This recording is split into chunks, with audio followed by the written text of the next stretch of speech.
13일 충남 지역에 돌풍과 천둥, 번개를 동반한 많은 비가 내리면서 서산, 태안, 당진 등에 한때 호우특보가 내려졌습니다. 기상청은 14일 아침까지 30에서 100mm의 비를 예상했습니다. 장마철임에도 어떤 곳은 집중호우가 내리는가 하면 또 다른 곳은 비가 제대로 오지 않아 여전히 가뭄인 곳이 있습니다. 장마 기간 지역별 강수량이 편차가 큰 이유 살펴봤습니다.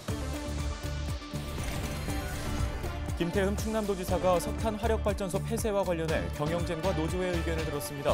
김 지사는 폐쇄 지역에 친환경 발전소를 건설해 일자리를 지키고 지역 경제 위축도 막겠다고 밝혔습니다. 무분별한 바닷모래 채취로 어업인의 생존권이 위협받고 있다는 목소리가 나옵니다. 충남도의회는 건의안을 채택하고 정부 차원의 조사와 대책을 촉구했습니다.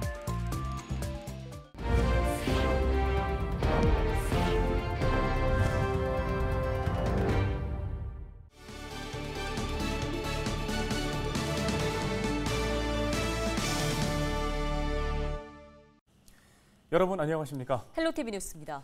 13일 충남에 또 많은 비가 내렸습니다. 일부 지역에는 한때 호우특보가 내려졌었는데요.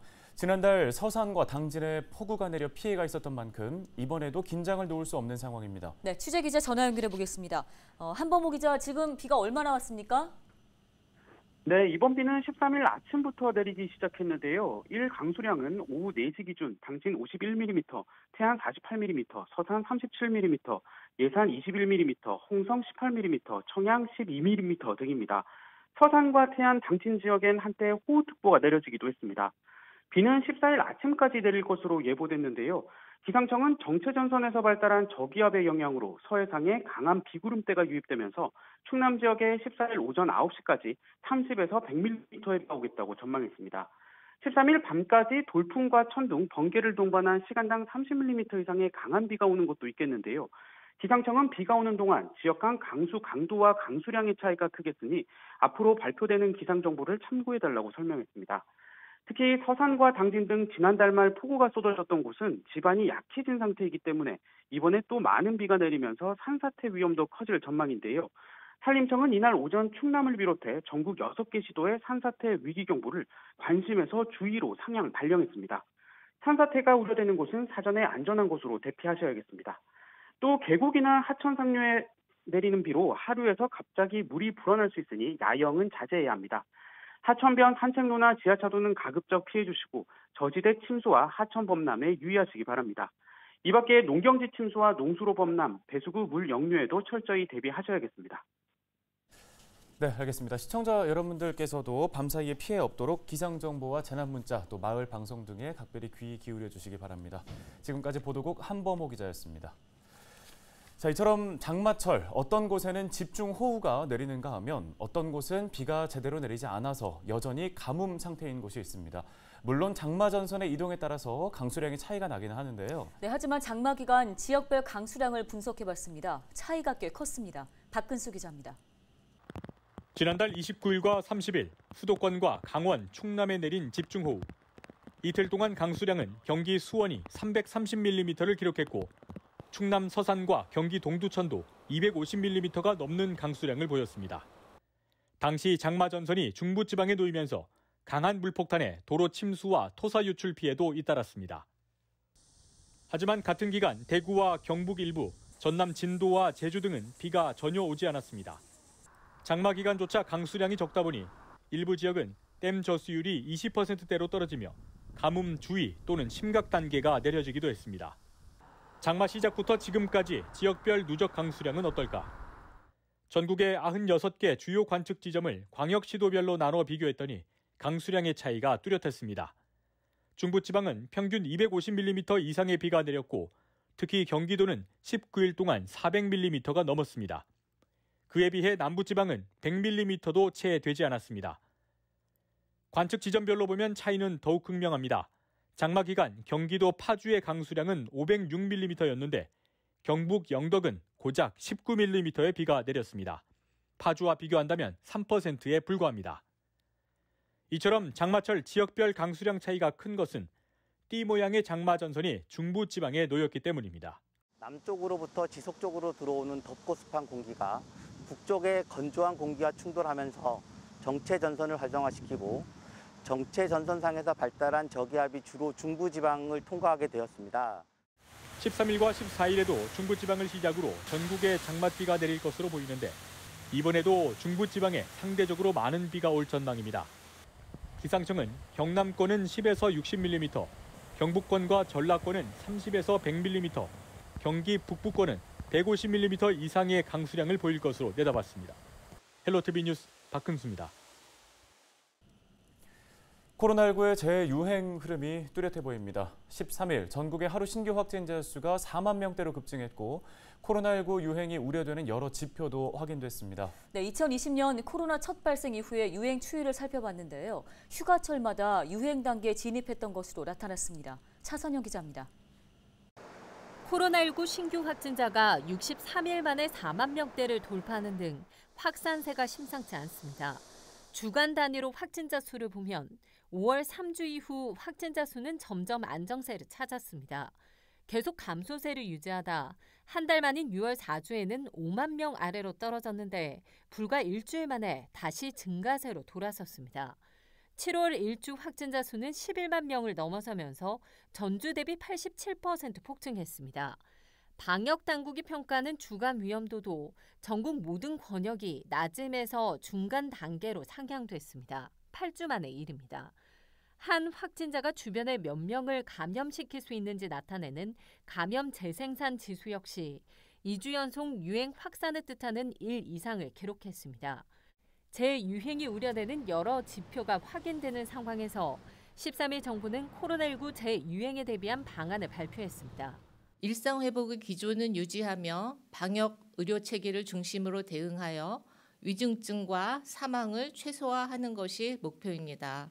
전체 4차 접종 대상은 18세 이상 면역 저하자 및 기저질환자, 50세 이상 연령층 전체, 감염 취약시설 5종의 입원 입소자 및 종사자입니다.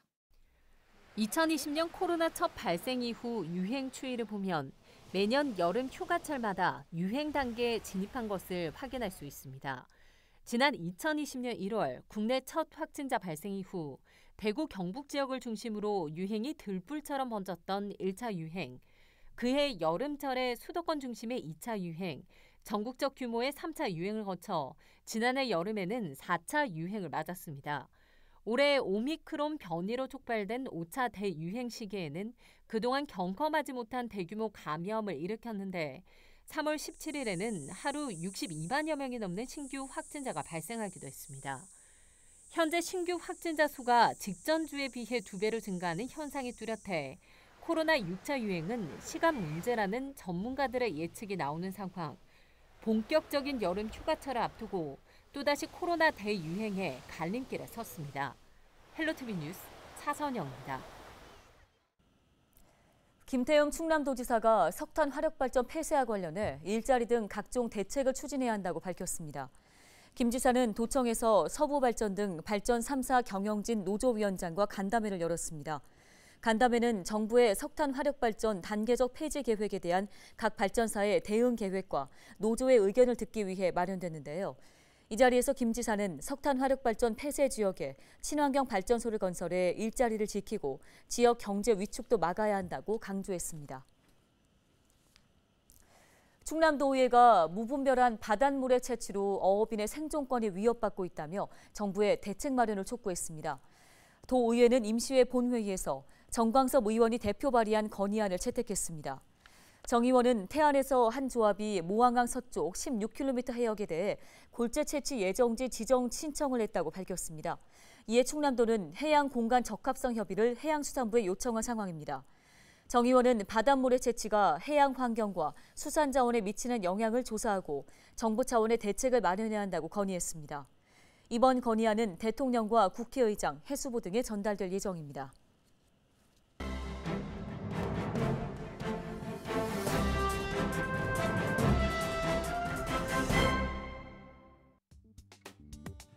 신문 브리핑입니다. 충남도청 소재지인 내포 신도시의 한 아파트 주민들이 새벽잠을 설치고 있습니다. 인접한 아파트 공사 현장에서 새벽부터 소음이 발생하고 있기 때문인데요. 주민들에 따르면 도로 하나를 두고 마주하고 있는 M아파트 1차 공사 현장에서 이른 새벽부터 소음이 발생하고 있는 겁니다. 망치질 소리는 기본이고 철로 만들어진 건설 자재를 던지는 등 공사 과정에서 마치 폭발음을 연상시키는 소음까지 발생하고 있는 것으로 확인됐습니다. 지난 봄부터 소음이 본격화되기 시작하더니 최근 들어 오전 6시 전후부터 공사가 시작되면서 잠을 설치고 있다는 건데요. 주민 A씨는 본격적인 무더위가 시작되면서 밤 늦게까지 에어컨을 켜다가 새벽에서야 잠이 들 때가 많은데 이른 시간부터 공사 소음이 시작되다 보니 스트레스가 이만저만이 아니라며 평일은 물론 주말에도 6시 전후부터 공사가 시작돼 수면권을 심각하게 침해받고 있다고 문제를 제기했습니다. 이들 주민들이 입주해 있는 아파트 관리사무소 관계자는 지난 4월 공사 현장 책임자에게 소음 및 비산먼지 대책 수립을 공식 촉구한 바 있는데 당시 책임자는 피해를 최소화하겠다고 의례적인 입장을 밝혔고 주민들의 피해는 계속되고 있다며 만약 이런 식의 공사가 지속된다면 입주다 대표회의와 협의해 강력한 문제 제기에 나설 수밖에 없는 상황이라고 목소리를 높였습니다. 이에 대해 홍성군 관계자는 해당 아파트 공사 현장의 경우 특정 공사에 해당하는데 법에서 정해진 특정 장비를 사용할 경우 그 시간대를 제재할 수는 있지만 나머지는 현실적으로 어려운 측면이 있다며 새벽 일찍 공사가 시작됨으로써 주민들의 피해가 발생하고 있는 만큼 현장을 확인해 필요한 조치를 강구하도록 하겠다고 말했습니다. 신문브리핑이었습니다.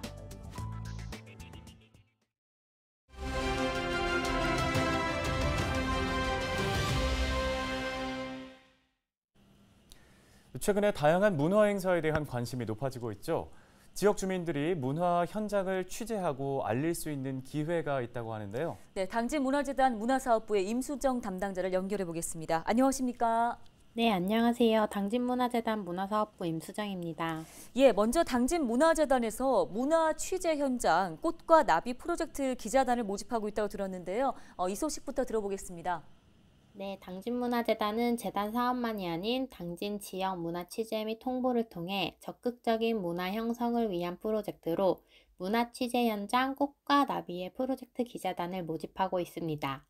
프로젝트명은 당진문화재단 2022년 문화로 꽃 피우다 비전에 맞추어 꽃과 나비로 설정하였고 문화체육관광부 지역문화진흥원에서 주최하고 당진문화재단에서 주관하는 2022년 지역문화인력 지원 사업의 일환입니다. 당진 관내 문화예술에 관심 있는 당진 시민을 대상으로 지역 문화 취재 활동 및 문화재단의 네트워크를 활용하여 기자단 교류와 문화활동을 지원, 육성하고자 합니다. 네, 관심 있는 분들 어떻게 참여하면 될까요? 문화예술을 사랑하고 취재 기사 작성 및 주요 일정에 필수 참석이 가능한 당진 시민 누구나 참여할 수 있으며 당진문화재단 홈페이지에서 지원 신청서 작성 후 이메일로 제출하시면 됩니다. 네, 기자단이 되면 이제 어떤 활동을 하게 되는지도 궁금한데요. 네, 주요 내용은 3가지 컨셉에 따라 당진을 배우다, 그리다, 알리다로 진행되며 기자단 역량 강화를 위한 당진 지역 문화 특강과 함께 기자단의 취재 내용을 바탕으로 아카이빙 책자 발행을 준비 중입니다. 당진 시민들이 직접 문화에 참여할 수 있는 계기를 만들어 당진 문화에 대한 관심이 증대될 수 있기를 기대하고 있습니다. 네, 잘 들었습니다. 말씀 여기까지 듣겠습니다. 당진문화재단 문화사업부 임수정 담당자였습니다.